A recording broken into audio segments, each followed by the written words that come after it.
Hi everyone, this is Ansh back again with another video. This is the second video of our Python series. In the previous video हमने देखा what is a Python language, print statement क्या होता है, हम variables कैसे define करते हैं Python में without defining the data type और भी बहुत कुछ. अगर आपने सीरीज की पहले वीडियो नहीं देखी है so लिंक दिया है डिस्क्रिप्शन में for the first video and please watch the first video to follow alongside with me in the second one. आज हम देखेंगे कि कैसे हम यूजर से इनपुट ले सकते हैं. इन द प्रीवियस वीडियो हमने देखा कि हम लोग वेरिएबल्स कुछ इस प्रकार डिफाइन करते हैं, a इक्वल्स टू 10 या फिर a इक्वल्स टू abc. दोनों ही a वेरिएबल्स हैं और 10 और abc मैंने उन वेरिएबल्स में वैल्यू डिफाइन की है. अब मैं a को चेंज करके b कर देता हूँ, ठीक है.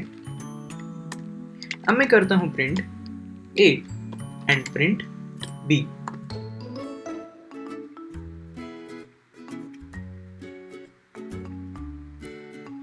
आप देख सकते हैं कि मेरी स्क्रीन पे 10 और abc प्रिंट हुआ है, बट ये जो दोनों वेरिएबल्स मैंने डिफाइन किए हैं ये कम्प्लीटली स्टैटिक है. स्टैटिक कुछ इस प्रकार है कि इन दोनों वेरिएबल्स को मैंने अपने बाय हैंड डिफाइन किया है. मैंने कोई भी चीज़ का इनपुट यूज़र से नहीं लिया है एज ऑफ नाउ. ये सीखते हैं कि हम लोग यूज़र से इनपुट कैसे ले सकते हैं. यूज़र से इनपुट लेने का मतलब ऐसा है कि आप लोग यूज़र से कंसोल में इनपुट कैसे ले सकते हैं. अब फॉर एग्जांपल अगर हम लोग कैलकुलेटर का प्रोग्राम देखते हैं या फिर आप कैलकुलेटर की मशीन देखते होंगे, सो आप लोग अपने हैंड से उसमें वैल्यूज इनपुट करते हो और मशीन्स उसको प्रोसेस करके आपको रिजल्ट्स देता है, करेक्ट. सो अभी हम लोग क्या करेंगे, अब हम लोग भी यूज़र से ही इनपुट लेंगे. सो मैं इस प्रोग्राम को हटाता हूँ और अगर मुझे यूज़र से कोई भी चीज़ का इनपुट लेना है तो मुझे एक फंक्शन का यूज़ करना पड़ेगा जिसका नाम है इनपुट. अब इनपुट मैंने लिखा, इनपुट के ब्रैकेट्स में मैं लिखता हूँ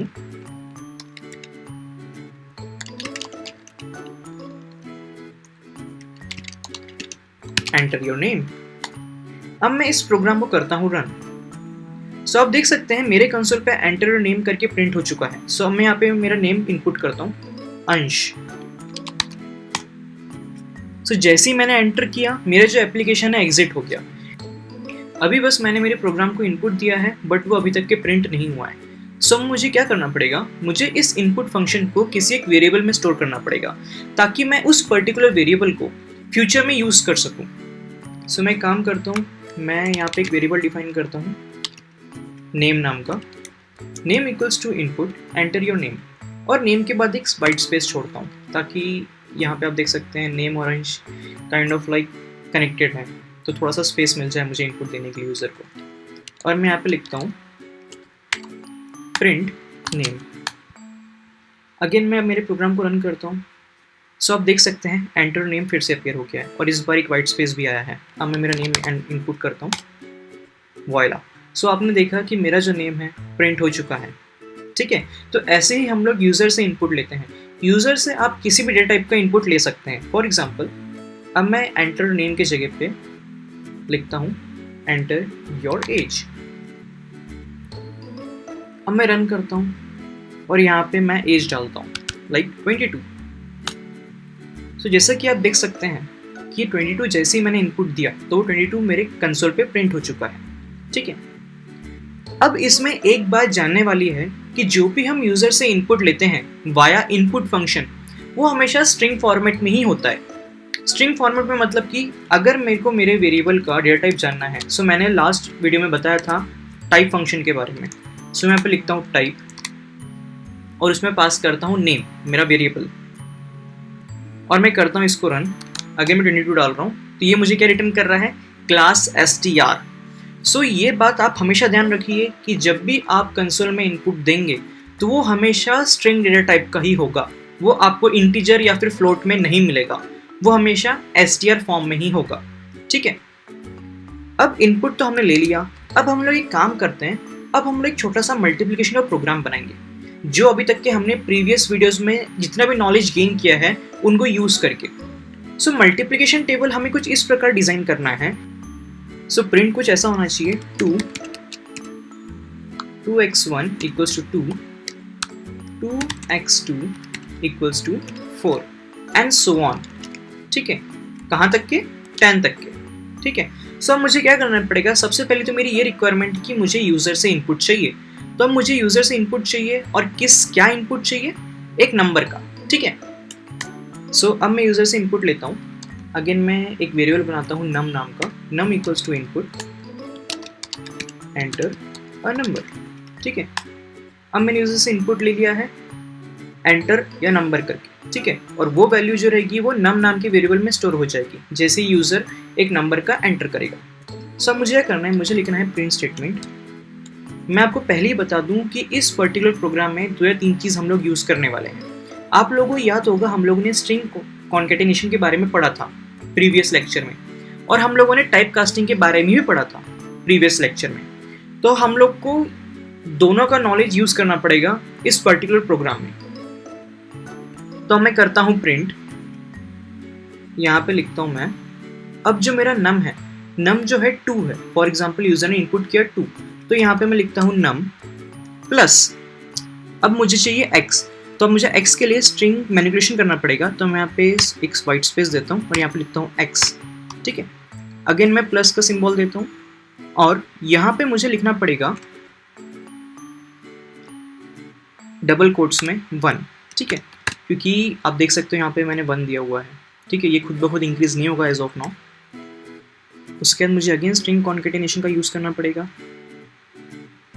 प्लस इक्वल्स टू, और मैं यहाँ पे लिखता हूँ नम इनटू 1, ठीक है। उप्स, मैं यहाँ पे प्लस का सिंबल देना भूल गया,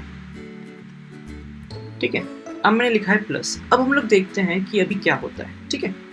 मैं करता हूँ रन, एंटर नंबर, यहाँ पे लिखता हूँ 6 या फिर 2, सो 2 इंटू 1 इक्वल्स टू 2, ठीक है। इतना तो ठीक है। अब हमें एक और काम करना है कि अब हम लोग देखते हैं नम इंटू 2 इक्वल्स टू क्या होता है। अब मैं अगेन करता हूँ रन, मैं इनपुट देता हूँ 2 का। सो आप लोग देख सकते हैं यहाँ पे 2 इंटू 2 इक्वल्स टू 4 होना चाहिए, बट क्या प्रिंट हुआ है 22। इसका मतलब जो भी वैल्यू यहाँ पे आई है वो इंटू हो गई है, ठीक है। अब इंटू हो गई है बट वो स्ट्रिंग फॉर्मेट में इंटू हुआ है, इसलिए उसने 22 प्रिंट किया, बट मुझे इंटीजर फॉर्म में इंटू करवाना है, ठीक है। तो उसके लिए मुझे क्या यूज़ करना पड़ेगा, प्रीवियस लेक्चर में हमने सीखा था कि हम लोग टाइप कास्टिंग कैसे कर सकते हैं। वहाँ पे हम लोगों ने इंटीजर वेरिएबल को स्ट्रिंग में कन्वर्ट किया था, ठीक है। और इस लेक्चर में हम लोग एक स्ट्रिंग वेरिएबल को इंटीजर में कन्वर्ट करेंगे। सो मैं काम करता हूँ, ये फर्स्ट लाइन में मैं ले रहा हूँ इनपुट यूज़र से, सो मैं इनपुट ले रहा हूँ यूज़र से, वो आ रहा है स्ट्रिंग फॉर्मेट में, तो मैं वो जो स्ट्रिंग फॉर्मेट है उसी को ही मैं इंटीजर में कन्वर्ट कर देता हूँ। तो उसके लिए मैं यहाँ पे लिखता हूँ इंट। तो अब आप लोग देख सकते हो मैंने मेरे जो इनपुट को इंटीजर में कन्वर्ट कर दिया है, बट अब आप लोग एक चीज़ देख सकते हो कि जैसे ही मैंने इनपुट को इंटीजर में कन्वर्ट किया, यहाँ पे कुछ चीज़ें हाईलाइट हो रही है, ठीक है। तो ये मुझे क्या बोलता है, expected type int got str instead. Last time एक रूल मैंने आपको बताया था, कंसोल पे कोई भी चीज़ प्रिंट हो गई तो सिर्फ एक डेटा टाइप फॉर्म में, इधर वो पूरा कंप्लीटली इंटीजर रहेगा या फिर वो पूरा स्ट्रिंग रहेगा। सो यहाँ पे जब मैंने इंटीजर वैल्यू ले ली है तो मुझे इस नम को स्ट्रिंग में कन्वर्ट करना पड़ेगा प्रिंट करने के लिए। तो मैं लिखता हूँ str नम, ठीक है। अब इसको ही मुझे str में कन्वर्ट करना पड़ेगा क्योंकि अगेन ये इंटीजर में आउटपुट देगा, नम इंटू 1 नम इंटू 2। अब मैं करता हूँ इसको रन, अब मैं डालता हूँ 2। सो अब आप सब लोग देख सकते हैं 2 1 से 2 एंड 2 2 से 4, अब ये प्रॉपरली प्रिंट हुआ है, ठीक है। तो मैं इसे 10 टाइम्स प्रिंट कर देता हूँ, 2 3